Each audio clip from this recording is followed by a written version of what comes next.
ईश्वर जी की जय हो।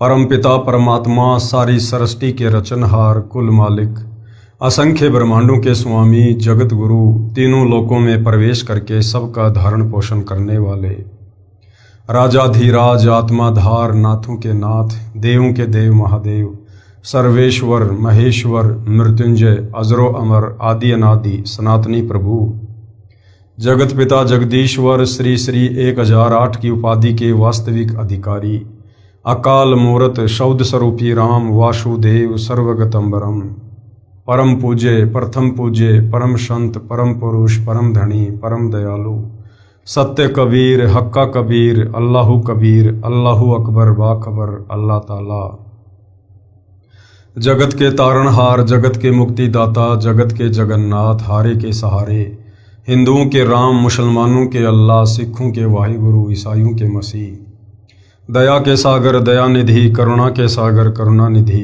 स्वयंभू परिभू संकट मोचन कष्ट हरण मंगल करण दुख भंजन अविगत कबीर निर्विकार निर्विषम परमात्मा अलय अलेख सतगुरु आदि अनादि सतगुरु असली मर्यादा पुरुषोत्तम असली राम असली कृष्ण असली घनश्याम असली मुरारी राजाओं के राजा महाराजाओं के महाराजा शहंशाहों के शहंशाह सम्राटों के सम्राट भगवानों के भगवान अल्लाहों के अल्लाह प्रभुओं के प्रभु मसीहाओं के मसीह सच्चे वाहिगुरु बाबाओं के बाबा पीरों के पीर सेठों के सेठ जगत सेठ सावलसा सेठ सर्वगुण संपन्न अनंत कोटि कलाओं के स्वामी अनंत कोटि ब्रह्मांडों के नायक योगियों में महायोगी ध्यानियों में महाध्यानी सिद्धों में परम सिद्ध ज्ञानियों में तत्व ज्ञानी ब्रह्म ज्ञानी महाज्ञानी परम ज्ञानी सर्वश्रेष्ठ ज्ञानी विज्ञानी युवा कबीर समर्थ कबीर असमवात अमित ओझा सच्चे रहनुमा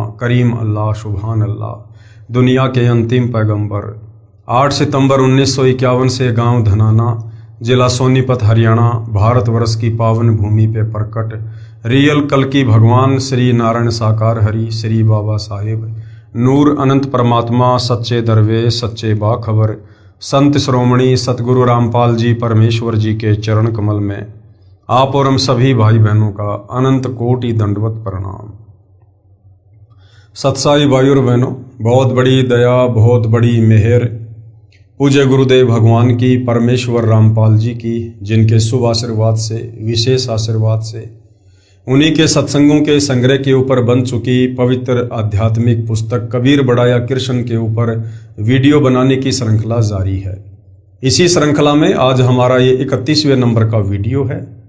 इस पवित्र पुस्तक कबीर बढ़ाया कृष्ण के प्रत्येक वीडियो से विशेषकर हिंदू समाज से जुड़े भाई बहनों को अध्यात्म के विषय में भक्ति मार्ग के विषय में शास्त्र अनुकूल सत साधना के विषय में वो सब कुछ जानने और समझने को मिलेगा जिसकी तलाश हम आत्माएं युगों युगों से कर रही थी, परंतु तत्व ज्ञान के अभाव के कारण हमारे नादान धर्म गुरु हमें उन धर्मशास्त्रों का सार निकालकर नहीं बता पाए कि वास्तव में मुक्ति का मार्ग क्या है, एक पूर्ण परमात्मा सबका सृजनहार कौन है, निज मंत्र क्या है, किस मंत्र से मुक्ति होगी। आज तक ये हमें एक पूर्ण परमात्मा का नाम भी नहीं बता पाए। आप और हमारे से उन तमाम देवी देवताओं की पूजा करवाते हुए आ रहे हैं जिन देवी देवताओं को लंका के राजा रावण ने युद्ध में पराजित करके अपनी जेल में डाल रखा था। हमसे उन बेबस और लाचार देवी देवताओं की पूजा करवाई जाती थी इस 21 ब्रह्मांड से बाहर निकलने के लिए, जन्म और मरण के झंझट से मुक्ति प्राप्त करने के लिए, जबकि वो 33 करोड़ देवी देवता रावण की कैद में खुद बंधन में थे और मुक्ति की आस लगाकर बैठे थे कि कोई आएगा और हमें छुड़वाएगा। तो भाई और बहनों, अब दया हुई है पूरी सृष्टि के मानव के ऊपर। अब स्वयं वो सारी सृष्टि का सृजनहार सबका उत्पत्ति करता गीता अध्याय 15 श्लोक नंबर 17 के अनुसार उत्तम पुरुषतु अन्य परमात्मा इति उदाहरते ये लोक तिर्यम अवश्य विवर्ति अवय ईश्वरे। जो परमात्मा तीनों लोकों में प्रवेश करके सबका धारण पोषण करता है, सबका पालन पोषण करता है, वो कबीर देव है, कबीर परमात्मा है। तो आज वह कबीर परमात्मा स्वयं धरती पर 8 सितंबर 1951 से परम पूज्य सतगुरु रामपाल जी के रूप में प्रकट है और अपने भक्ति विधान अनुसार सन 1994 से हम आत्माओं तक निरंतर अपने निज लोक सतलोक की जानकारी पहुंचा रहे हैं। गीता अध्याय 4 श्लोक नंबर 34 के अनुसार वे स्वयं तत्वदर्शी संत हैं और हमें तत्व ज्ञान देने के लिए सतलोक से चलकर आए हैं। और जिन जिन आत्माओं ने उनके सत्संग सुनकर उनकी पहचान करके विश्वास को दृढ़ करके उनसे उपदेश प्राप्त करके यदि आजीवन उनके द्वारा बताई गई मर्यादाओं में रहकर भक्ति को सफल कर लिया, वो आत्मा इस 21 ब्रह्मांड से अवश्य पार होगी, ये उनका वचन है। तो भाइयों और बहनों, आज जो 31वें नंबर का हमारा वीडियो है और जो टॉपिक चल रहा है वो है जनता की अदालत। जनता की अदालत में मुकदमा चल रहा है कबीर बड़ा या कृष्ण बड़ा, भगवान कौन है। और जनता की अदालत में सतगुरु रामपाल जी ने जनता को जज के रूप में सेलेक्ट किया है, क्योंकि वर्तमान में जनता शिक्षित है, पढ़ी लिखी है, अपनी आंखों से अपने ही धर्म ग्रंथों में लिखी हुई सच्चाई को देखकर निर्णय कर सकती है। तो जनता की अदालत में एक तरफ श्री कृष्ण उर्फ विष्णु जी को पूर्ण परमात्मा बताने की कुचेष्टा करते हुए तमाम हिंदू धर्म के गुरु आचार्य शंकराचार्य श्री कृष्ण जी के वकील के रूप में खड़े हैं, तो दूसरी तरफ कबीर जी को सारी सृष्टि का रचनहार, उत्पत्ति करता, पालन पोषण करता बताते हुए सतगुरु रामपाल जी सर्व धर्मशास्त्रों से प्रमाण दे देकर ये साबित करते हुए कबीर जी की तरफ से वकालत कर रहे हैं। और भाइयों और बहनों, लगभग 25 वीडियो बन चुके हैं इस जनता की अदालत वाले मुकदमे पर। यदि आप शुरू से इस पवित्र पुस्तक के ऊपर बन चुके प्रत्येक वीडियो देखेंगे तो आप भली भांति समझ सकते हैं कि वास्तव में मुक्ति का मार्ग क्या है और शास्त्र अनुकूल सत साधना वर्तमान में किस संत के पास है।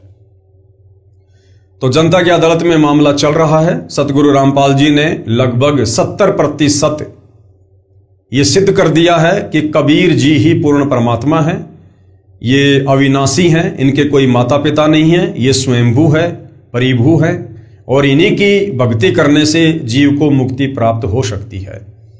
और दूसरी तरफ हिंदू समाज के धर्मगुरु आचार्य शंकराचार्य जो श्री कृष्ण उर्फ विष्णु को लेकर ये दावा कर रहे थे कि श्री कृष्ण उर्फ विष्णु ये पूर्ण परमात्मा है, इन्होंने सृष्टि की उत्पत्ति की है, यही संहार करते हैं, यही सबके जनक हैं, ये अविनाशी हैं, इनके कोई माता पिता नहीं है।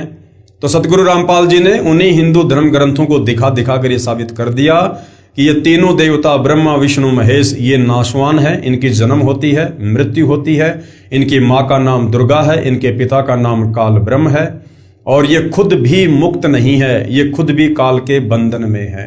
तो भला इनकी भक्ति करने से, इनकी पूजा करने से जीव की मुक्ति कैसे हो जाएगी। उसके बाद जनता धीरे धीरे अध्यात्म में रुचि ले रही है और अध्यात्म को लेकर सतगुरु रामपाल जी से तरह तरह के सवाल कर रही है। सतगुरु रामपाल जी प्रत्येक सवाल का शास्त्र प्रमाणित जवाब दे रहे हैं। और इसी कड़ी में जनता के कुछ सवालों का जवाब देते हुए सतगुरु रामपाल जी ने आदरणीय धर्मदास जी की अमर कथा को आधार बनाया है। और उसी अमर कथा में आज का प्रसंग है कि वो कौन कौन महापुरुष हैं, कौन कौन आत्माएं हैं जिनको पूर्ण परमात्मा कबीर देव सतलोक से चलकर इस धरती पर प्रकट होकर मिले। उनकी आत्मा को शरीर से निकालकर सतलोक लेकर गए, उन्हें सतलोक दिखाया, 21 ब्रह्मांड की सारी स्थिति से परिचित करवाया। उसके बाद उन आत्माओं ने डंके की चोट पर कबीर परमेश्वर की महिमा का गुणगान किया। भाइयों और बहनों, आज हम उन महापुरुषों की अमर कथा को पढ़ेंगे। इस अमर कथा को पढ़ने से भी हम पुण्य के भागी बनते हैं और हमारा विश्वास दृढ़ होता है।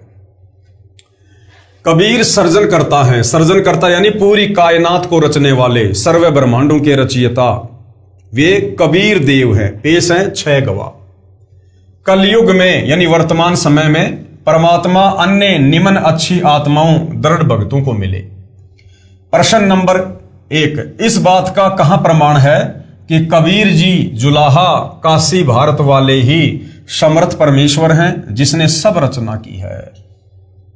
जनता पूछना चाह रही है कि आज से लगभग 650 साल पहले कबीर दास के नाम से जो महापुरुष धरती पर आए थे, जिनको कबीर जुलाहा कहा जाता है, कबीर धानक कहा जाता है, उनको एक कवि कहा जाता है, जिनके दोहे पूरी दुनिया पढ़ती है, वो कबीर जुलाहा ही वास्तव में सारी सृष्टि का सृजनहार है। वही पूर्ण ब्रह्म परमेश्वर है। वही परम अक्षर ब्रह्म है, गीता ज्ञानदाता। उसी परम अक्षर ब्रह्म की शरण में जाने की सलाह अर्जुन को गीता का ज्ञान देते समय दे रहा है। ये कहां प्रमाण है, जनता ये पूछना चाह रही है। तो उत्तर दिया जा रहा है, पहले यह सिद्ध करता हूं कि काशी यानी बनारस शहर में जो कबीर नामक जुलाहा रहा करता था, वह सब सृष्टि का रचने वाला परम अक्षर ब्रह्म है। इसके लिए अनेकों चश्मदीद गवाह आई विटनेस हैं, जिन्होंने उस समर्थ परमेश्वर को ऊपर यानी तकत सिंहासन पर बैठे देखा तथा बताया कि जो कबीर काशी शहर भारत देश में जुलाही की भूमिका किया करता था, वही समर्थ परमेश्वर है। तो सबसे पहले गवाह नंबर 1। अब गवाह नंबर 1 कौन है? संत गरीबदास जी, गांव छुडानी, जिला झज्जर, हरियाणा प्रांत, देश भारत वाले। संत गरीबदास जी 10 वर्ष के बालक अपने खेतों में गांव के अन्य ग्वालों के साथ प्रतिदिन की तरह गाय चराने गए हुए थे। विक्रमी संवत 1774 यानी सन 1717 फाल्गुन महीने की सुदी चांदनी द्वादशी को दिन के लगभग 10 बजे ग्वाले तथा बालक गरीबदास जी एक जांडी के वृक्ष के नीचे छाया में बैठकर भोजन खा रहे थे। परमेश्वर जी जिंदा बाबा अल खिज्र के वेश में उस आसमान वाले तख्त यानी सिंहासन से चलकर यानी सतलोक से चलकर कुछ दूरी पर धरती के ऊपर उतरे तथा ग्वालों के पास गए। वह जांडी का पेड़ गांव कबलाना से गांव छुडानी को जाने वाले कच्चे रास्ते पर था तथा कबलाना की सीमा के सटे संत गरीबदास जी के खेत में था। संत गरीबदास जी के पिताजी के पास गांव में 1375 एकड़ जमीन थी। उसी जमीन पर चारागाह बना रखी थी, जिसमें गांव छुडानी के अन्य निर्धन व्यक्ति भी अपनी गायों को चराने के लिए ले जाया करते थे। बाबा जिंदा यानी साधु को देखकर बड़ी आयु के ग्वालों यानी पालियों में से एक ने कहा कि बाबा जी भोजन खाओ। साधु ने कहा, भोजन तो मैं अपने डेरे से खाकर आया हूं। कई ग्वाले एक साथ बोले, यदि भोजन नहीं खाते तो दूध पी लो। परमेश्वर ने कहा कि दूध पिला दो, परंतु दूध उसका पिलाओ जिसको कभी बच्चा उत्पन्न न हुआ हो, यानी कंवारी गाय का दूध पीऊंगा। पालियों ने उसे मजाक समझा। बालक गरीबदास जी उठे तथा एक अपनी प्रिय बछिया को लाए और बोले, हे बाबा जी, ये कंवारी गाय दूध कैसे दे सकती है?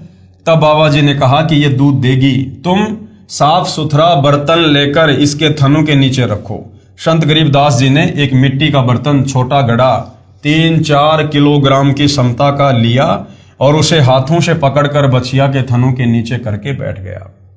बाबा जिंदा यानी अल खिजर ने गाय की बछड़ी की पीठ के ऊपर हाथ से थपकी मारी। उसी समय थन लंबे व कुछ मोटे हो गए तथा दूध निकलने लगा। जब वह 3-4 किलोग्राम का बर्तन भर गया तो थनों से दूध आना बंद हो गया। बालक गरीबदास जी ने वह दूध से भरा बर्तन बाबा जी को दिया तथा कहा कि ये तो आपकी दया से मिला है, पी लो। बाबा जिंदा ने उस बर्तन को मुख लगाकर कुछ दूध पिया, शेष उन पालियों की ओर किया कि पी लो, ये प्रसाद है। अन्य गवाले उठकर चल दिए, कहने लगे कि ये दूध जादू जंत्र करके कंवारी बछड़ी से निकाला है, हमारे को कोई भूत प्रेत की बाधा हो जाएगी, ये कोई सेवड़ा भूत प्रेत निकालने वाला लगता है। कंवारी गाय का दूध पाप का दूध है, ये बाबा पता नहीं किस छोटी जाति का है, इसका जूठा दूध हम नहीं पिएंगे। भाई और बहनों, कहते हैं सकल पदार्थ है जगमाही, कर्महीन नर पावत नाई। खुद सारी सृष्टि का मालिक, पूरी कायनात को रचने वाला, जिसके दीदार के लिए ब्रह्मा विष्णु महेश भी तरसते हैं, वो स्वयं सतलोक से चलकर एक जिंदा बाबा के रूप में धरती पर प्रकट हुए और वो अमृत दूध सतलोक से मंगवाया गया। निमित्त बनी वो गाय की बछिया और परमेश्वर उन आत्माओं को कह रहे कि आप भी पी लो, ये प्रसाद है, यहाँ का नहीं है, ये मेरे देश सतलोक से आया है। उसके बावजूद भी वो कर्महीन ना जाने परमेश्वर को क्या क्या संज्ञा दे रहे हैं और कह रहे हैं कि तो जादू जंत्र का दूध है, हम नहीं पिएंगे, इसका जूठा दूध हम नहीं पिएंगे। बालक गरीबदास जी ने बाबा से बर्तन लिया और पालियों के देखते देखते उसमें से कुछ दूध पिया। वे बड़ी उम्र के ग्वाले बालक को दूध न पीने के लिए कहते रहे। बालक नहीं माना, यानी गरीबदास जी ने उनकी एक भी बात नहीं मानी और दूध पी लिया। सब दूर चले गए। बाबा जिंदा तथा बालक गरीबदास जी रह गए। तब कुछ ज्ञान सुनाया। बालक ने सतलोक और समर्थ परमात्मा जो ब्रह्मा जी, विष्णु जी तथा शिव जी से भी शक्तिशाली जो बाबा ने बताया था, आंखों देखने की इच्छा व्यक्त की। आदरणीय गरीबदास जी ने कहा कि महाराज जी, आप जो महिमा बता रहे हो अपने सतलोक की और जो कह रहे हो कि वहां पर कबीर भगवान रहते हैं, वे ब्रह्मा विष्णु महेश से भी ज्यादा शक्तिशाली हैं। हे परमेश्वर, हे बाबा जी, मुझे एक बार आपका वो सतलोक दिखा दो। जिंदा बाबा बालक गरीबदास जी के जीव को यानी आत्मा को शरीर से निकालकर आसमान में ले गया। ब्रह्मा जी, विष्णु जी तथा शिव जी के लोक दिखाए, स्वर्ग तथा नरक दिखाए, ब्रह्मलोक काल ब्रह्म का दिखाया, फिर और ऊपर अपने अमरलोक में ले गए। जो बाबा जिंदा बालक के साथ गया था वह ऊपर बने तख्त सिंहासन के ऊपर बैठ गया। उस समय परमात्मा रूप बन गए। परमात्मा के एक रोम यानी शरीर के बाल का प्रकाश करोड़ सूर्यों के प्रकाश से भी अधिक था।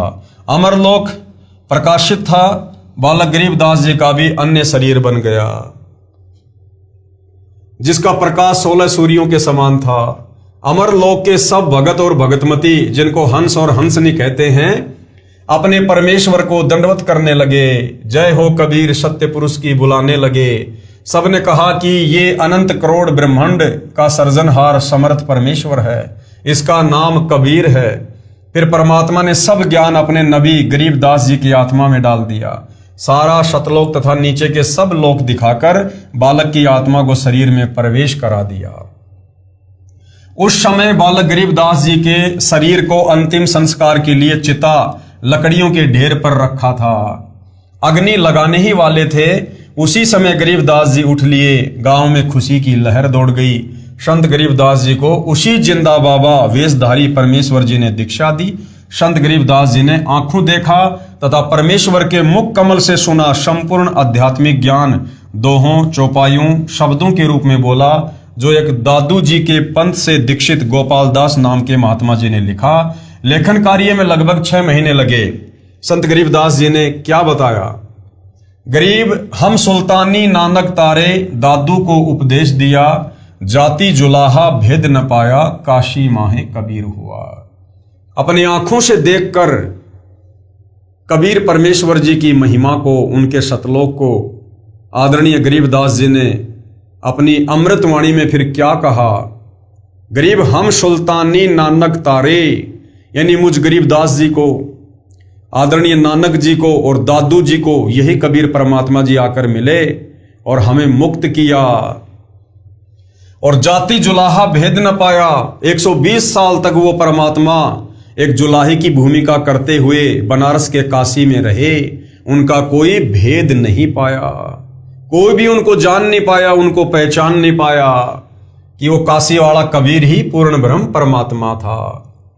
अर्थात संत गरीबदास जी ने बताया है कि हम सब, यानी मैं गरीबदास, सुल्तान इब्राहिम, अधम सिख धर्म के प्रवर्तक नानक जी तथा संत दादू जी को उस कबीर सतगुरु परमेश्वर ने पार किया जो काशी शहर में जुलाहे जाति में आया हुआ है।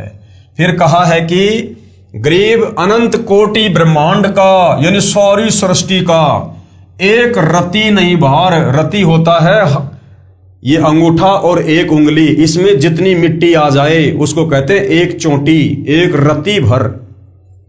कहते हैं उस परमपिता परमेश्वर कबीर जी के लिए ये जितने भी असंख्य ब्रह्मांड हैं, द्वीप हैं, सतलोक है, अगम लोक है, अनामी लोक है, अकय लोक है, 7 संख ब्रह्मांड अक्षर पुरुष के हैं, 21 ब्रह्मांड इस ज्योति निरंजन काल के हैं। ये सब के सब उस परमेश्वर की वचन शक्ति से आकाश में स्थिर हैं और उस कबीर परमेश्वर के लिए एक चोटी भर भी वजन नहीं है। ये उसकी शक्ति से रुके हुए हैं। अनंत कोटि ब्रह्मांड का एक रति नहीं भार और सतगुरु पुरुष कबीर है कुल के सृजनहार। यानी वो कबीर परमात्मा ही सतगुरु रूप में धरती पर आते हैं और सारे कुल यानी सारी सृष्टि के रचने वाले हैं। अर्थात सब ब्रह्मांडों के उत्पत्ति करता यानी सारी कायनात के सर्जन करता मेरे सतगुरु तथा परमेश्वर कबीर जी हैं, क्योंकि कबीर जी ही सतगुरु रूप में धरती पर आते हैं।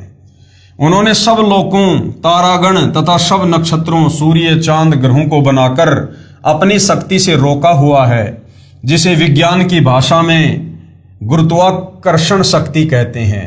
उस सर्जनहार कबीर के ऊपर इस सारी रचना अनंत करोड़ ब्रह्मांडों का कोई भार नहीं है। जैसे वैज्ञानिक ने एरोप्लेन बनाकर उड़ा लिया और स्वयं भी उसमें सवार हो गया है, जिस प्रकार उस वायुयान का वैज्ञानिक के ऊपर कोई भार नहीं है, उल्टा उसके ऊपर सवार है, इसी प्रकार कबीर कादर अल्लाह यानी समर्थ अल्लाह सब लोगों की रचना करके उनके ऊपर सवार है तथा सारे जीव सवार कर रखे हैं। इससे सिद्ध हुआ कि अल खिजर ही अल कबीर है, यानी वो परमात्मा कबीर ही जिंदा बाबा का रूप बनाता है, संत का रूप बनाता है, तत्वदर्शी संत की भूमिका करता है, असल में वही जगत गुरु है। अब दूसरे गवाह कौन है? गवाह नंबर 2 संत दादू दास जी। संत दादू दास जी दूसरे गवाह हैं इस बात के कि जो काशी बनारस में कबीर जी आए थे, 120 साल तक रहे, जिन्हें दुनिया जुलाहा कहती रही, असल में वही सारी सृष्टि के सर्जनहार हैं। संत दादू जी 11 वर्ष के बालक थे, तब गांव के बाहर जंगल में दादू जी को अल्लाह कबीर एक जिंदा बाबा के वेश में मिला। उनको भी सतलोक लेकर गए, आत्मा को निकाल कर ऊपर अपने सतलोक में ले गए। दादू जी 3 दिन रात अचेत रहे, ऊपर अपना तख्त सिंहासन दिखाया, अपना परिचय करवाया कि मैं पूर्ण ब्रह्म परमेश्वर हूं, सारी सृष्टि मैंने रची है, सब ब्रह्मांडों की सैर करवाकर तीसरे दिन आत्मा शरीर में प्रवेश कर दी। संत दादू दास जी सचेत हो गए। तब लोगों ने पूछा कि आपको क्या हो गया था? दादू जी ने बताया कि मेरे को एक बाबा के वेश में अल्लाह कबीर मिले थे और मुझे दीक्षा दी, ऊपर आसमानों पर लेकर गए थे। दादू जी के साथ उस समय कुछ अन्य हम उम्र बच्चे भी थे। उन्होंने भी बताया था कि एक बाबा ने जंत्र मंत्र का जल बनाकर स्वयं पिया तथा पान के पत्ते को कटोरे के रूप में बनाकर उसमें अपना जूठा पानी दादू को पिलाया था। फिर बाबा दिखाई नहीं दिया, दादू बालक बेहोश हो गया। संत गरीबदास जी ने अपनी अमृतवाणी में परमेश्वर कबीर जी से प्राप्त ज्ञान को इस प्रकार बताया है। गरीब दादू को सतगुरु मिले और दही पान की पीक, और बूढ़ा बाबा जिसे कहें ये दादू की नहीं सीख। अर्थात संत दादू जी को सतगुरु रूप में कबीर अल्लाह मिले थे, जो एक जिंदा बाबा के वेश में थे।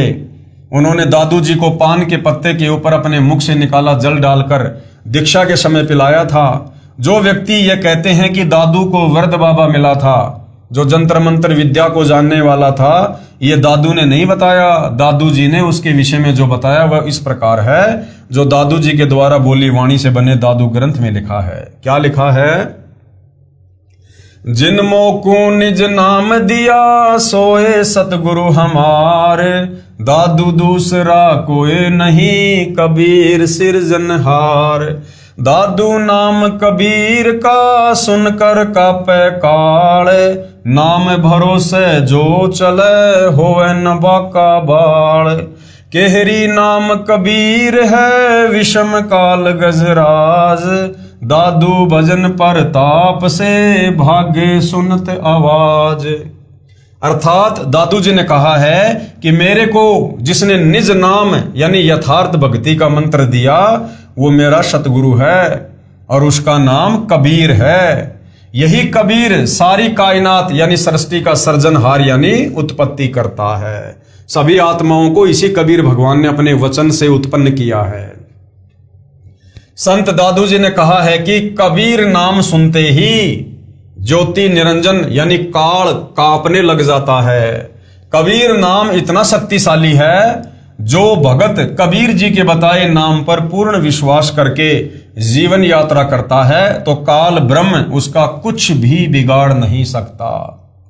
संत दादू जी ने कबीर अल्लाह की समर्थता एक उदाहरण के माध्यम से बताई है कि काल भी बहुत ताकतवर है, परंतु कबीर अल्लाह के सामने वो भी कमजोर पड़ जाता है। काल समझो गजराज यानी हाथियों के राजा के समान बलवान है, और कबीर जी का भक्ति करने को दिया नाम भी बहुत शक्तिशाली है। वो केहरी यानी बब्बर शेर बिगेस्ट लोइन के समान ताकतवर है। उस नाम का जाप यानी भजन करने से उस नाम रूपी केहरी की शक्ति के आगे काल टिक नहीं पाता। यानी नाम की सूक्ष्म गाज दहाड़ सुनकर काल रूप गजराज भाग जाता है। संत दादू जी ने स्पष्ट कर दिया है कि कबीर ही सारी सृष्टि यानी कायनात को उत्पन्न करने वाला परमेश्वर है। उसके बाद में तीसरे महापुरुष हैं गवाह नंबर 3। कौन है? गवाह नंबर 3 संत धर्मदास जी, बांधवगढ़, मध्य प्रदेश, भारत वाले।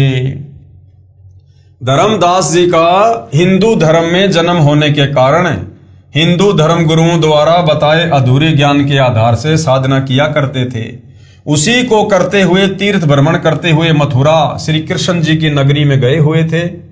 पत्थर व पीतल की देवी देवताओं श्री विष्णु जी, श्री शंकर जी आदि की मूर्तियों को थैले में डालकर साथ लिए हुए था। सुबह तीर्थ में उस तालाब में श्री कृष्ण स्नान किया करते थे। उसमें स्नान करके मूर्तियों की पूजा करने लगा। उस समय कबीर अल्लाह भारत देश के काशी शहर में जुलाई की भूमिका करने संसार में प्रकट थे। धर्मदास जी ने मूर्तियों की उपासना के पश्चात श्रीमद् भगवद गीता का पाठ किया। खुदा कबीर धर्मदास जी की सब क्रियाओं को ध्यान से देख व सुन रहा था। धर्मदास जी अपनी दैनिक भक्ति की क्रियाओं से फारिग हुआ। तब परमेश्वर कबीर जी ने उनसे ज्ञान चर्चा की। ज्ञान चर्चा का दौर कई दिनों तक चला। धर्मदास जी को भी अल्लाह कबीर जी अपने शतलोक में बने तख्त के पास लेकर गए। धर्मदास जी 3 दिन तक बेहोश रहे। ऊपर के सब लोक दिखाए, अपना सतलोक दिखाया, संपूर्ण आध्यात्मिक ज्ञान समझाकर पुनः शरीर में प्रवेश कर दिया। उसके पश्चात संत गरीबदास जी ने अपनी पहले वाली इबादत त्याग दी। यानी जो पहले हिंदू धर्म के अनुसार जो परंपरागत शास्त्र विरुद्ध साधना वो किया करते थे श्री ब्रह्मा विष्णु महेश जी की, वो साधना धर्मदास जी ने त्याग दी तथा अपने नबी स्वयं बनकर आए अल्लाह कबीर द्वारा बताई सच्ची इबादत की और पूर्ण मोक्ष प्राप्त किया। धर्मदास जी ने अल्लाह कबीर की महिमा में अनेकों वाणी बोली हैं। आज मोहे दर्शन दियो जी कबीर, आज मोहे दर्शन दियो जी कबीर, अमर लोक से चल कर आए, अमर लोक से चल कर आए, काटन यम की जंजीर, आज मोहे दर्शन दियो जी कबीर, आज मोहे दर्शन दियो जी कबीर। हिंदू के तुम देव कहाए, हिंदू के तुम देव कहाए, मुसलमान के पीर, आज मोहे दर्शन दियो जी कबीर, आज मोहे दर्शन दियो जी कबीर। दोनों दिन का झगड़ा छिड़ गया, दोनों दिन का झगड़ा छिड़ गया, टोया न पाया शरीर, आज मोहे दर्शन दियो जी कबीर, आज मोहे दर्शन दियो जी कबीर।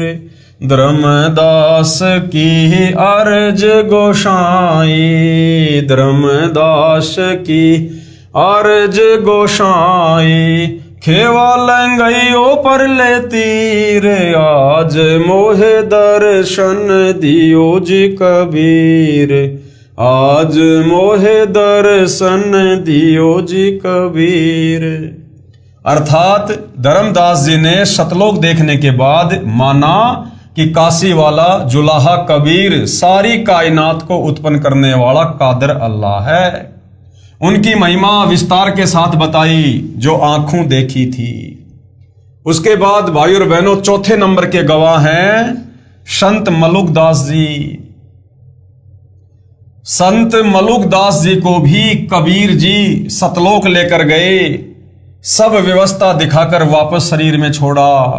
और संत मलुकदास जी पहले श्री कृष्ण उर्फ विष्णु जी के कट्टर पुजारी थे। पहले मलुकदास जी श्री कृष्ण तथा श्री रामचंद्र श्री विष्णु जी के परम भगत थे। उसके पश्चात पहले वाली पूजा त्याग कर कबीर जी द्वारा बताई भक्ति की मोक्ष प्राप्त किया। संत मलुकदास जी ने क्या कुछ कहा है अपने परमेश्वर की महिमा में। जपो रे मन साहेब नाम कबीर, जपो रे मन साहेब नाम कबीर। एक समय गुरु बंसी बजाई कालंदरी के तीर, एक समय गुरु बंसी बजाई कालंदरी के तीर।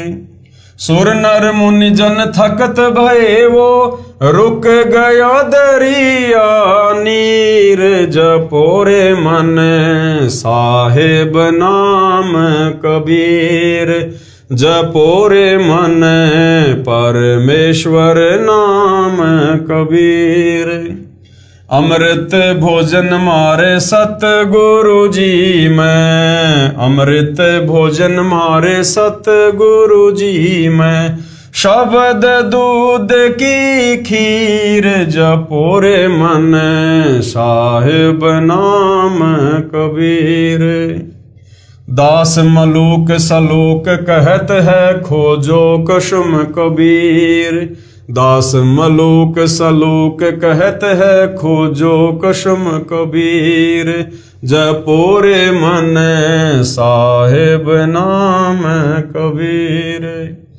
अर्थात संत मलुकदास जी ने स्पष्ट किया है कि परमात्मा कबीर जी का नाम जपो, उस खशम यानी सबके मालिक कबीर जी की खोज करो, उसे पहचानो, सत्य साधना करके शतलोक में कबीर खुदा के पास जाओ।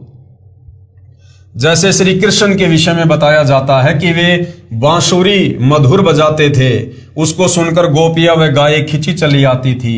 मलुकदास ने बताया है कि एक समय मेरे सतगुरु कबीर जी ने कालंदरी यानी जमुना दरिया के किनारे बांसुरी बजाई थी, जिसको सुनकर स्वर्ग लोक के देवता ऋषिजन तथा आसपास के गांव के व्यक्ति खींचे चले आए। एक समय गुरु बंसी बजाई कालंदरी के तीर, सुर नर मुनिजन थकत भये वो रुक गया दरिया नीर। जपो रे मन साहेब नाम कबीर। और क्या बताऊं, जमुना दरिया का जल भी रुक गया था। मेरे सतगुरु शब्द की खीर खाते हैं, यानी अमृत भोजन के साथ साथ अमर आनंद भी भोगते हैं। संत मलुकदास जी ने आंखों देखा बताया कि कबीर पूर्ण ब्रह्म यानी कादिर अल्लाह है, सारी सृष्टि को रचने वाला है। उसके बाद गवाह नंबर 5 जिन्होंने बताया कि कबीर ही पूर्ण परमात्मा है। संत नानक देव जी को सुल्तानपुर शहर के पास बह रही बेई नदी पर मिले, जहां गुरु द्वारा सचखंड साहिब यादगार रूप में बना हुआ है। नानक जी का संक्षिप्त यथार्थ परिचय। आदरणीय श्री नानक जी प्रभु कबीर यानी धानक जुलाहा के साक्षी। श्री नानक देव का जन्म विक्रमी संवत 1526 यानी सन 1469 कार्तिक शुक्ल पूर्णिमा को हिंदू परिवार में श्री कालूराम मेहता खत्री के घर पर माता श्रीमती तिरपता देवी की पवित्र कोख यानी गर्भ से पश्चिमी पाकिस्तान के जिला लाहौर के तलवंडी नामक गांव में हुआ। इस स्थान को अब ननकाना साहब कहते हैं। इन्होंने फारसी, पंजाबी, संस्कृत भाषा पढ़ी थी। श्रीमद् भगवत गीता जी को भी ब्रजलाल पांडे से पढ़ा करते थे। श्री नानक देव जी के श्री चंद तथा लक्ष्मी चंद 2 लड़के थे। श्री नानक जी 14 वर्ष की आयु में अपनी बहन नानकी की ससुराल शहर सुल्तानपुर लोधी में चले गए थे। अपने बहनोई श्री जयराम जी की कृपा से सुल्तानपुर के नवाब के यहाँ मोदी खाने की नौकरी किया करते थे। प्रभु में असीम प्रेम था, क्योंकि ये पुण्यात्मा युगों युगों से पवित्र भक्ति ब्रह्म भगवान यानी काल की करते हुए आ रहे थे।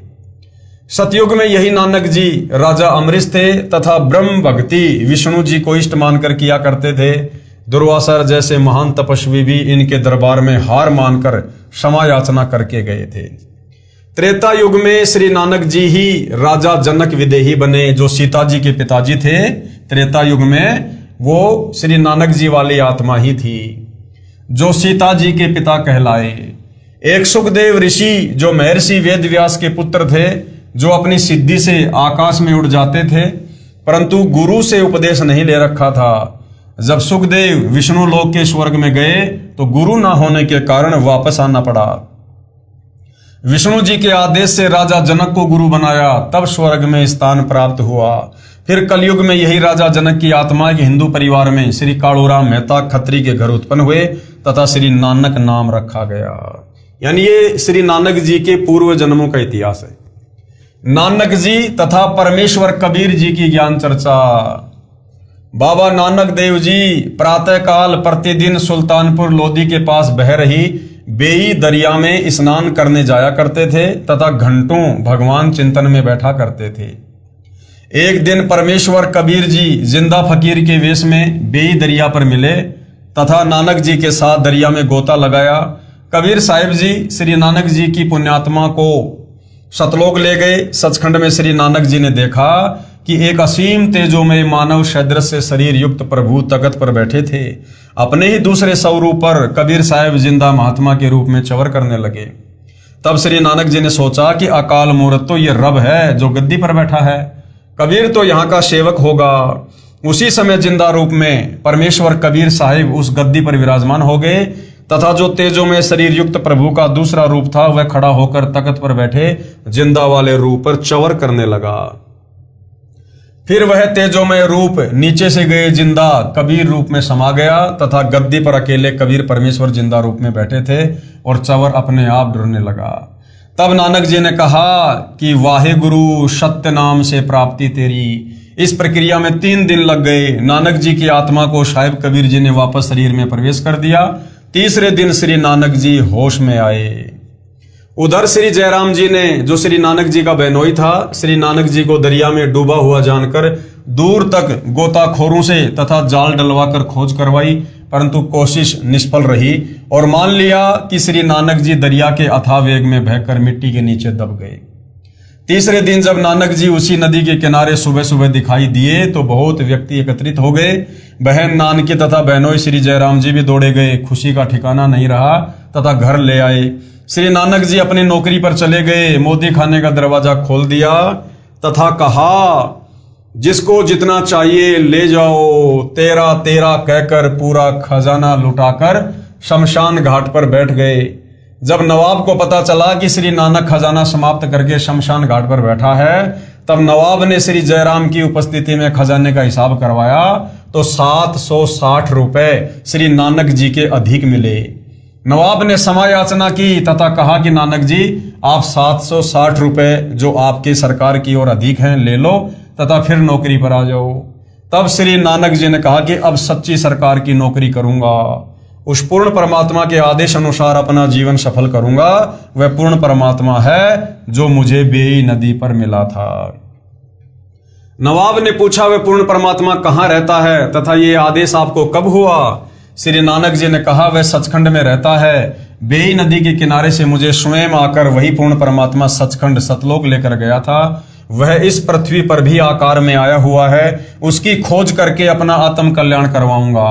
उस दिन के बाद श्री नानक जी घर त्याग कर पूर्ण परमात्मा की खोज पृथ्वी पर करने के लिए चल पड़े और प्रथम उदासी में बनारस गए। श्री नानक जी सतनाम तथा वाहे गुरु की रटना लगाते हुए बनारस पहुंचे। इसलिए अब पवित्र सिख समाज के श्रद्धालु केवल सतनाम श्री वाहे गुरु कहते रहते हैं।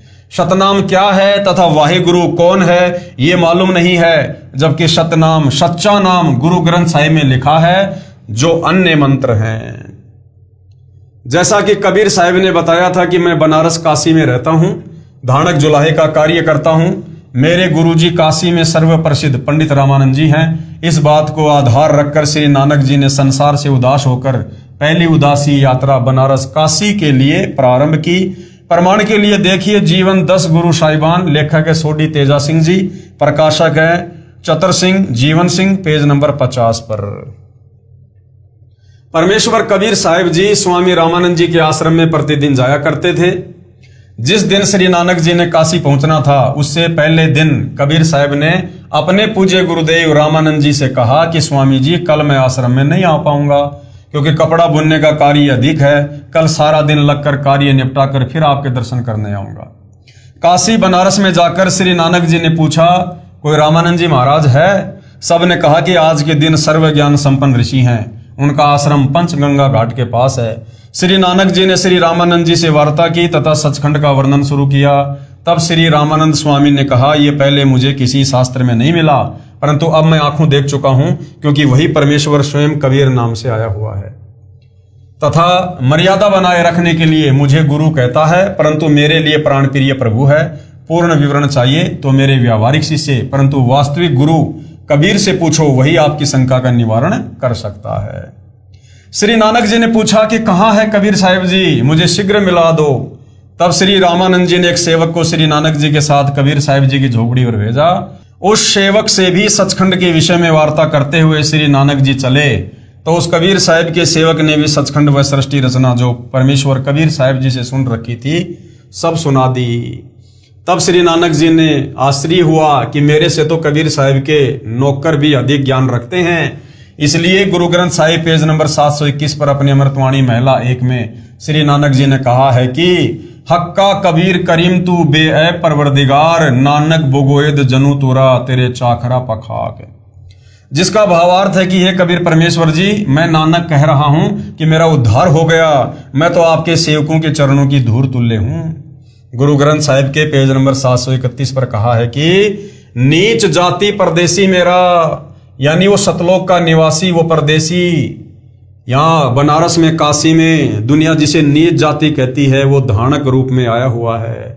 नीच जाति परदेसी मेरा, खिन आवे खिन जावे, वो एक पल में यहाँ और एक पल में सतलोक, और जाकी संगत नानक रहंदा क्यों कर मोंडा पावे।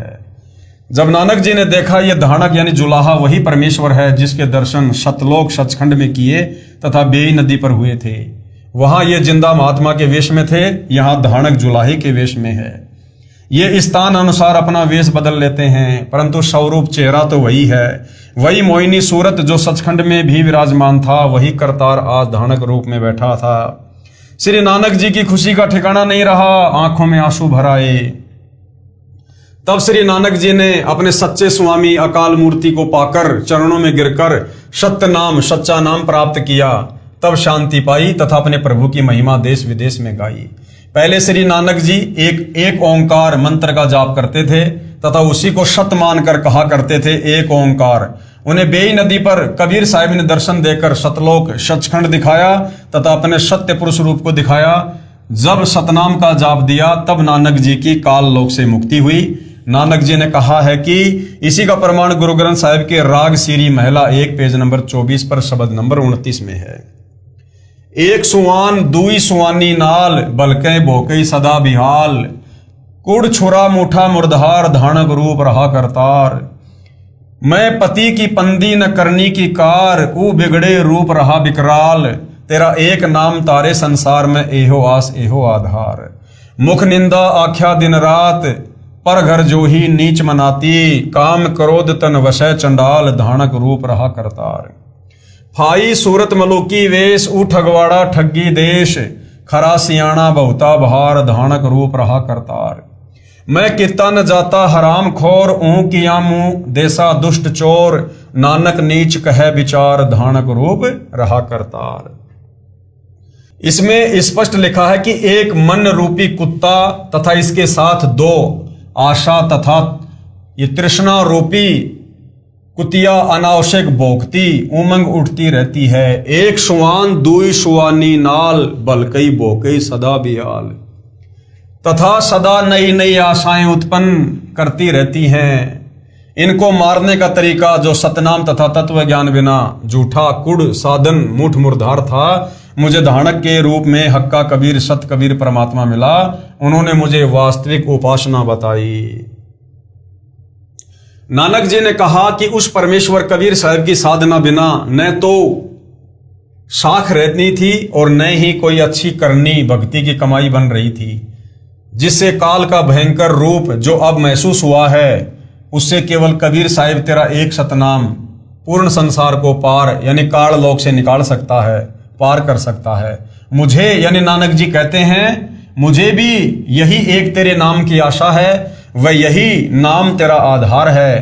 पहले अनजाने में बहुत निंदा भी की होगी, क्योंकि काम क्रोध इस मन में चंडाल रहते हैं। मुझे धानक यानी जुलाहे का कार्य करने वाले कबीर साहिब रूपी भगवान ने आकर शतमार्ग बताया तथा काल से छुटवाया, जिसकी सुरती यानी स्वरूप बहुत प्यारी है, मन को फंसाने वाली अर्थात मन मोहिनी है, तथा सुंदर वेशभूषा में जिंदा रूप में मुझे मिले, उसको कोई नहीं पहचान सकता। जिसने काल को भी ठग लिया अर्थात दिखाई देता है धानक जुलाहा, फिर बन गया जिंदा। काल भगवान भी भ्रम में पड़ गया, भगवान पूर्ण ब्रह्म नहीं हो सकता। इसी प्रकार परमेश्वर कबीर साहिब अपना वास्तविक अस्तित्व छुपाकर एक सेवक बनकर आते हैं। काल या आम व्यक्ति पहचान नहीं सकता, इसलिए नानक जी ने उसे प्यार में ठगवाड़ा कहा है, और साथ में कहा है कि वह धानक यानी जुलाहा कबीर बहुत समझदार है, दिखाई देता है कुछ परंतु है बहुत महिमा वाला, जो धानक जुलाहा रूप में स्वयं परमात्मा पूर्ण ब्रह्म सत्य पुरुष आया है।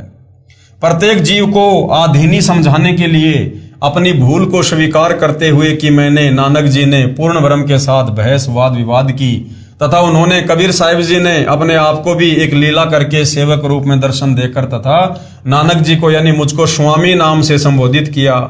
इसलिए उनकी महानता तथा अपनी नादानी का पश्चाताप करते हुए श्री नानक जी ने कहा कि मैं कुछ करने कराने योग्य नहीं था, फिर भी अपनी साधना को उत्तम मानकर भगवान से सन्मुख हुआ, ज्ञान संवाद किया। मेरे जैसा नीच दुष्ट हरामखोर कौन हो सकता है जो अपने मालिक पूर्ण परमात्मा धानक रूप जुलाहा रूप में आए करतार कबीर साहिब को नहीं पहचान पाया। श्री नानक जी कहते हैं कि ये सब मैं पूर्ण सोच समझ से कह रहा हूं कि परमात्मा यही धानक जुलाहा कबीर रूप में है। अब इसका भावार्थ क्या है? श्री नानक साहिब जी कह रहे हैं कि ये फंसाने वाली अर्थात मन मोहिनी सकल सूरत में तथा जिस देश में जाता है वैसा ही वेश बना लेता है। जैसे जिंदा महात्मा रूप में बेई नदी पर मिले, सतलोक में पूर्ण परमात्मा वाले वेश में, तथा यहाँ उत्तर प्रदेश में धानक जुलाहे के रूप में स्वयं करतार पूर्ण प्रभु विराजमान हैं। आपसी वार्ता के दौरान हुई नोकझोंक को याद करके क्षमा याचना करते हुए अधिक भाव से कह रहे हैं कि मैं अपने सतभाव से कह रहा हूं कि यही धानक जुलाहे रूप में सत्य पुरुष अर्थात अकाल मूर्त ही है। दूसरा प्रमाण नीचे प्रमाण है जिसमें कबीर परमेश्वर का नाम स्पष्ट लिखा है कि श्री गुरु ग्रंथ साहिब पेज नंबर 721 राग तिलंग महिला पहला में। और अधिक प्रमाण के लिए प्रस्तुत है राग तिलंग महिला 1 पंजाबी गुरु ग्रंथ साहिब पेज नंबर 721 से। एक अरज गुप्तम पेश तोदर गोस कौन करतार, हक्का कबीर करीम तू बेऐब परवरदिगार। दुनिया मुकामे फानी तहकीक दिलदानी, मम सर मुई अजराइल गिरफ्त दिल हेच नदानी। जन पीसर पदर बिरादरा कस नेस दस्तगीर, आखिर बैफ्तम कस नदारद चू शबद तकबीर। सब रोज गस्तम दरहवा करदेम, बदी ख्याल गाहिन नेकी कार करदम मम ई चीनी अहवाल। बदबकत हम चू बखील गाफिल बेनजर बेबाक, नानक बोगोएद जनू तूरा तेरे चाकरा पखाक। सरलार्थ किया है कौन करतार यानी हे शब्द स्वरूपी कर्ता अर्थात शब्द से सर्व सृष्टि के रचनहार। गोस यानी निर्गुणी संत रूप में आए। करीम यानी दयालु। हक्का कबीर यानी सत कबीर। तू यानी आप। बेऐब यानी परवरदिगार निर्विकार परमेश्वर हैं। पेश तोदर आपके समक्ष अर्थात आपके द्वार पर पूरी तरह जानकर एक अरज गुप्तम एक हृदय से विशेष प्रार्थना है कि हे महबूब ये संसार रूपी ठिकाना नासवान है। जीव के शरीर त्यागने के पश्चात अजराइल नामक फरिश्ता यानी यमदूत बेरहमी के साथ पकड़ कर ले जाता है। उस समय कोई साथी व्यक्ति जैसे बेटा पिता भाईचारा साथ नहीं देता।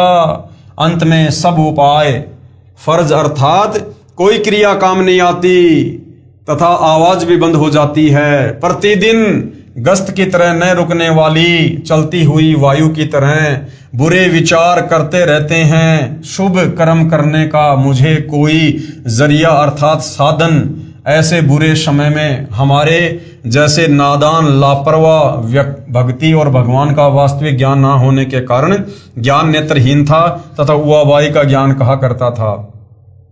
नानक जी कह रहे हैं कि हे कबीर परमेश्वर, आपकी कृपा से आपके सेवकों के चरणों की धूल डूबता हुआ बंदा पार हो गया। केवल हिंदी अनुवाद। हे शब्द स्वरूपी राम अर्थात शब्द से सर्व सृष्टि रचनहार दयालु सत्य कबीर, आप निर्विकार परमात्मा हैं।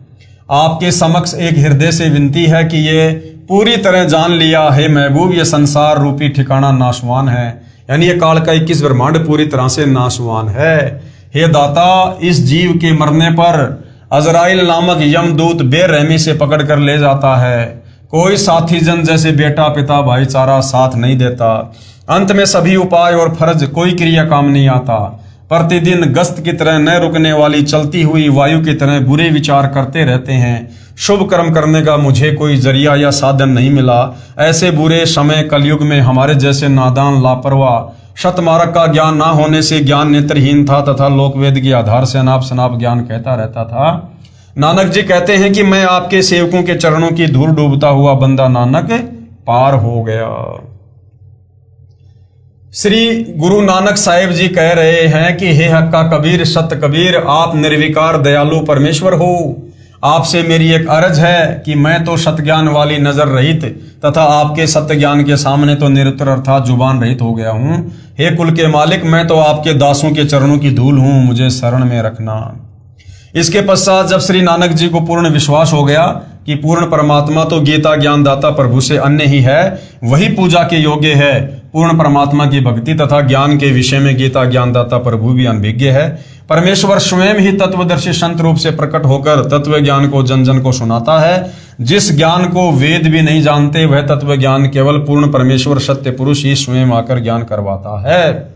और वर्तमान में वही पूर्ण ब्रह्म परमेश्वर सारी सृष्टि के मालिक जो इन महापुरुषों को मिले, नानक जी को मिले, वो कबीर देव कबीर भगवान आज वर्तमान में वही अपना वास्तविक ज्ञान तत्व ज्ञान देने के लिए 8 सितंबर 1951 से गांव धनाना जिला सोनीपत हरियाणा भारतवर्ष की पावन भूमि पर सतगुरु रामपाल जी के नाम से सह शरीर प्रकट हैं। फिर प्रमाण है राग बसंत महिला पहला पौड़ी नंबर 3 आदि ग्रंथ पंजाबी पेज नंबर 1188। नानक हवमो शब्द जलाइया सतगुरु साचे दर्श दिखाइया। इस वाणी से भी अति स्पष्ट है कि नानक जी कह रहे हैं कि सत्य नाम यानी सत्य शब्द से विकार अहम अभिमान जल गया तथा मुझे सच्चे सतगुरु ने दर्शन दिए, अर्थात मेरे गुरुदेव के दर्शन हुए। स्पष्ट है कि नानक जी को कोई सतगुरु आकार रूप में अवश्य मिला था। वह ऊपर तथा नीचे पूर्ण प्रमाणित है। स्वयं कबीर साहेब पूर्ण परमात्मा अकाल मूर्त स्वयं सचखंड से तथा दूसरे रूप में काशी बनारस से आकर प्रत्यक्ष दर्शन देकर सचखंड सतलोक भ्रमण करवा के सच्चा नाम यानी सतनाम काशी बनारस में प्रदान किया था। किसको? नानक जी को। यानी नानक जी के गुरु कौन थे? कबीर जी। आदरणीय गरीबदास जी महाराज गांव छुडानी जिला झज्जर हरियाणा को भी परमेश्वर कबीर जिंदा महात्मा के रूप में जंगल में मिले थे। इसी प्रकार सतलोक दिखाकर वापस छोड़ा। परमेश्वर ने बताया कि मैंने ही श्री नानक जी तथा श्री दादू जी को पार किया था। जब श्री नानक जी ने पूर्ण परमात्मा को सतलोक में भी देखा तथा फिर बनारस काशी में जुलाहे का कार्य करते देखा, तब उमंग में भरकर कहा था वाहे गुरु सतनाम वाहे गुरु सतनाम, तथा इसी उपरोक्त वाक्य का उच्चारण करते हुए काशी से वापस आए। जब नानक जी ने देखा कि जो परमात्मा मुझे सतलोक में मिले थे सचखंड में, वही बनारस में जुलाहे रूप में बैठे हैं, तो नानक जी ने कहा वाहे गुरु सतनाम वाहे गुरु सतनाम। ये तो वही गुरु है जो मुझे सचखंड में मिला था और अब इन्होंने मुझे सतनाम दे दिया, सच्चा नाम दे दिया। तो नानक जी इस बात को लेकर कह रहे थे कि वाहे गुरु सतनाम। और जब सिख समाज के लोगों ने नानक जी के मुख से इस प्रकार के वचन सुने तो उन्होंने इसे एक मंत्र के रूप में जाप करना शुरू कर दिया और कहने लगे कि हमारे श्री नानक जी ने जो पहला शब्द उच्चारण किया था वो कहा था सतनाम वाहे गुरु सतनाम, जबकि श्री नानक जी तो कबीर परमात्मा जी की गुरु रूप में महिमा कर रहे थे और सच्चे नाम सतनाम की जो 2 अक्षर का है उसकी महिमा कर रहे थे। वाहे गुरु शतनाम तथा इसी उपरोक्त वाक्य का उच्चारण करते हुए काशी से वापस आए, जिसको श्री नानक जी के अनुयायियों ने जाप मंत्र रूप में जाप करना शुरू कर दिया कि यह पवित्र मंत्र श्री नानक जी के मुख कमल से निकला था, परंतु वास्तविकता को न समझ सके। अब उनसे कौन छुटाए इस नाम के जाप को जो सही नहीं है, क्योंकि वास्तविक मंत्र को बोलकर नहीं सुनाया जाता। उसका सांकेतिक मंत्र शतनाम है तथा वाहे गुरु कबीर परमेश्वर जी को कहा है। इसी का प्रमाण संत गरीबदास साहिब ने अपने सतग्रंथ साहिब में फुटकर साखी का अंग पेज नंबर 386 पर दिया है। गरीब झांकी देख कबीर की नानक की तीवा, वा सिखों के गल पड़ी अब कौन छुटावे ता। गरीब हम सुल्तानी नानक तारे दादू को उपदेश दिया, जाति जुलाहा भेद न पाया काशी माहे कबीर हुआ। प्रमाण के लिए जीवन 10 गुरु साहिबान पेज नंबर 42 से 44 तक। लेखक है सोडी तेजा सिंह जी, प्रकाशक चतर सिंह जीवन सिंह। बेई नदी में प्रवेश। जीवन 10 गुरु साहिबान से जो का त्यों सहाभार। गुरु जी प्रत्येक प्रातः बेई नदी में, जो कि शहर सुल्तानपुर के पास ही बहती है, स्नान करने के लिए जाते थे। एक दिन जब आपने पानी में डुबकी लगाई तो फिर बाहर ना आए। कुछ समय उपरांत आप जी के सेवक ने, जो कपड़े पकड़कर नदी के किनारे बैठा था, घर जाकर जयराम जी को खबर सुनाई कि नानक जी डूब गए हैं। तो जयराम जी तैराकों को साथ लेकर नदी पर गए। आप जी को बहुत ढूंढा किंतु आप नहीं मिले। बहुत देखने के पश्चात सब लोग अपने घर चले गए। भाई जयराम जी के घर बहुत चिंता और दुख प्रकट किया जा रहा था कि तीसरे दिन सवेरे ही एक स्नान करने वाले भगत ने घर आकर बहन जी को बताया कि आपका भाई नदी के किनारे बैठा है।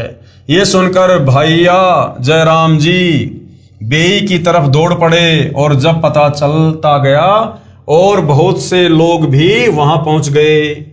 जब इस तरह आपके चारों तरफ लोगों की भीड़ लग गई, आप जी चुपचाप अपनी दुकान पहुंच गए। आप जी के साथ स्त्री और पुरुषों की भीड़ दुकान पर आने लगी। लोगों की भीड़ देखकर गुरुजी ने मोदी खाने का दरवाजा खोल दिया और कहा, जिसको जिस चीज की जरूरत है वह उसे ले जाए। अब देखो भाई और बहनों, सिख समाज तो बेचारा अभी भी अनभिज्ञ है तत्व ज्ञान से। दरअसल जब कबीर परमात्मा जिंदा बाबा के रूप में नानक जी को बेई नदी से उनके शरीर से आत्मा निकालकर सतलोक ले गए, उससे पहले तक वो केवल एक जीव थे, एक मां के गर्भ से उत्पन्न आप और हमारी तरह एक जीव थे। लेकिन जब परमेश्वर उनको सचखंड लेकर गए, उसके बाद वापस जब परमात्मा जी आए तो वो नानक की आत्मा नहीं थी।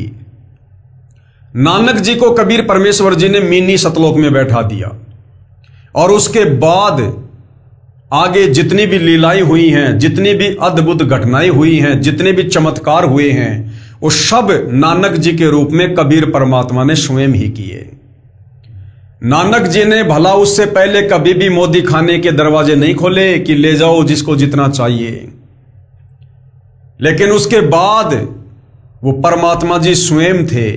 और भगवान किसी को तोल कर नहीं देता, भगवान किसी को पैसे में नहीं देता। जो कबीर भगवान तीनों लोकों में प्रवेश करके सबका धारण पोषण करता है, क्या वो परमात्मा मोदी खाने में बैठकर लोगों को पैसे के बदले अनाज देगा? तो उसके बाद जिसने मोदी खाने के दरवाजे खोल दिए कि जिसको जितना सामान चाहिए ले जाओ, वो स्वयं कबीर परमात्मा जी थे। लोगों की भीड़ देखकर गुरुजी ने मोदी खाने का दरवाजा खोल दिया और कहा, जिसको जिस चीज की जरूरत है वह उसे ले जाए। मोदी खाना लुटाने के पश्चात गुरुजी फकीरी चोला पहनकर शमशान घाट में जा बैठे। मोदी खाना लुटाने और गुरुजी के चले जाने की खबर जब नवाब को लगी तो उसने मुंशी द्वारा मोदी खाने की किताबों का हिसाब जयराम को बुलाकर पड़ताल करवाया। हिसाब देखने के पश्चात मुंशी ने बताया कि गुरुजी के 760 रुपए सरकार की तरफ ज्यादा हैं। इस बात को सुनकर नवाब बहुत खुश हुआ।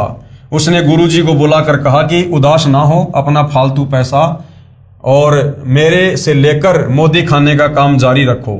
पर गुरुजी ने कहा, अब हमने ये काम नहीं करना, हमें कुछ और काम करने का भगवान की तरफ से आदेश हुआ है। नवाब ने पूछा, क्या आदेश हुआ है? तब गुरुजी ने मूल मंत्र उच्चारण किया ओंकार शतनाम करता पुरख निर्भउ निर्वरु अकाल मूर्ति अजूनी सब गुरु प्रसादी। नवाब ने पूछा कि ये आदेश आपके भगवान ने कब दिया? गुरुजी ने बताया कि जब हम बेई नदी में स्नान करने गए थे तो वहां से हम सचखंड अपने स्वामी के पास गए थे। यानी पंजाबी जो लेखक हैं उन्होंने भी बिल्कुल क्लियर कर रखा है कि नानक जी को कोई सचखंड लेकर गया था। और सूक्ष्म वेद में गरीबदास जी की वाणी में क्लियर है कि वो काशी वाला जुलाहा कबीर आकर ही उनकी आत्मा को सतलोक लेकर गया था। वहां से हमें आदेश हुआ कि नानक जी ये मंत्र आप जपो और बाकियों को जपा कर कलयुग के लोगों को पार लगाओ। इसलिए अब हमें अपने मालिक के इस हुक्म की पालना करनी है। इस संदर्भ को भाई गुरदास जी वार पौड़ी 24 में लिखते हैं, बाबा पैदा सचखंड नौ निधि नाम गरीबी पाई। अर्थात बाबा नानक जी सचखंड गए, वहां आपको 9 निधियों का खजाना नाम और निर्भयता प्राप्त हुई। यहाँ बेई किनारे जहां गुरुजी बेई से बाहर निकलकर प्रकट हुए थे, गुरुद्वारा संत घाट अथवा गुरुद्वारा बेर साई बहुत सुंदर बना हुआ है। इस स्थान पर ही गुरुजी प्रातः स्नान करके कुछ समय के लिए भगवान की तरफ ध्यान करके बैठा करते थे। जीवन 10 गुरु साहिब नामक पुस्तक के लेख से समाप्त। भाई बाले वाली जन्म साखी में अद्भुत प्रमाण। भाई बाले वाली जन्म साखी एक मान्य ग्रंथ है जो गुरु ग्रंथ की तरह ही सत्य ज्ञान का प्रतीक माना जाता है, जिसके ज्ञान को सिख समाज परम सत्य मानता है, क्योंकि ये जन्म साखी भाई बालाजी द्वारा आंखों देखा कानों सुना ज्ञान है जो श्री नानक देव साहिब जी ने बोला था तथा बालाजी ने बताया तथा दूसरे गुरु श्री अंगद जी ने लिखा था। जन्म साखी के पेज नंबर 299 से 300 पर साखी कूना पर्वत की चली में गोष्ठी सिद्धानाल हुई है। इसमें प्रकरण है कि श्री गुरु नानक जी कूना पर्वत पर गए, उनके साथ भाई बालाजी तथा मर्दाना जी थे। कूना पर्वत की गुफा में कुछ सिद्ध पुरुष नाथ पंथ के रहते थे। उनके साथ ज्ञान गोष्ठी में श्री नानक जी ने प्रश्न के उत्तर में कहा था कि एक ओंकार हमारा नाभ अपने गुरु की बलि जाऊं। मर्दाने ने पूछा कि हे गुरुजी, क्या आपका भी कोई गुरुजी है? श्री नानक जी का गुरु था। अन्य प्रमाण।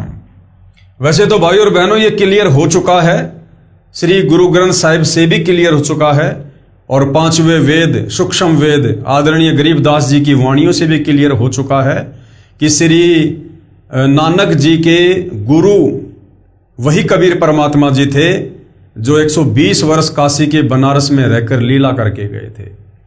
इसके बावजूद और बहुत सारे प्रमाण हैं ये साबित करने के लिए कि काशी वाला कबीर जुलाहा ही सिख धर्म के प्रवर्तक श्री नानक जी का गुरु था। तो इस विषय पर भाइयों और बहनों हम अगले एपिसोड में चर्चा करेंगे। तब तक पूज्य गुरुदेव भगवान हम सबको आज्ञा दें, आशीर्वाद दें, सद्बुद्धि दें, हमारा मार्गदर्शन करें और इसी प्रकार हम अध्यात्म में आगे बढ़ते रहें। तो आज के वीडियो में केवल इतना ही। बंदी छोड़ सतगुरु रामपाल जी परमेश्वर जी की जय हो।